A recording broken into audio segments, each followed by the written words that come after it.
சின்ன டவுட்டுங்க, கேட்கலாங்களா? எஸ். இப்போ சில பேர்த்துக்கு பார்த்தீங்கன்னா பல்லு கோணையாகும், பல்லுக்கு மேலே பல்லு வர்றது, இதெல்லாம் என்ன ரீசன்ஸ்னால வருதுங்க?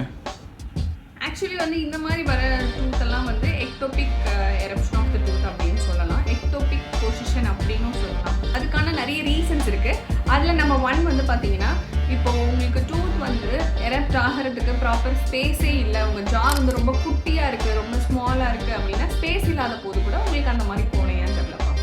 நம்பர் 2 வந்து பார்த்தீங்கன்னா, யூஸ்வலாக வந்து உங்களுக்கு வந்து மில்க் டீத் விழுதுட்டு தான் பெர்மனெண்ட் டீத் எரப்ட் ஆகும். இன்கேஸ் உங்களுக்கு மில்க் டீத்தே வந்து விழாமே போயிடுச்சு அப்படின்னாலும் அது அந்த இடத்துல இருக்கும் போது பெர்மனெண்ட் டீத்துக்கான ஸ்பேஸ் இல்லாத போது அது வேறு பொசிஷனில் வெளியே வர ட்ரை பண்ணும். அப்பயுமே உங்களுக்கு கோணையாக இருக்கும். நம்பர் 3 வந்து பார்த்தீங்கன்னா, உங்களுக்கு வந்து யூஸ்வலாக வந்து இப்போ டூத் எரப்ட் ஆகும் போது அதுக்கான ப்ராப்பர் பாத்வே இருக்கு இல்லையா, அந்த பாத்வேல ஏதாச்சும் அப்ஸ்ட்ரக்ஷன்ஸ் இருந்துச்சுன்னா, அதாவது அது வேறு முளைக்கிற இடத்துல ஆல்ரெடி வேறு ஏதாவது டூத் முளைச்சிருந்து சூப்பர் நியூமரல் டூத் அதெல்லாம் இருந்துச்சுன்னா கூட உங்களுக்கு பல்லு வந்து ப்ராப்பர் பொசிஷனில் வராமல் அப்நார்மல் பொசிஷனில் வரும்.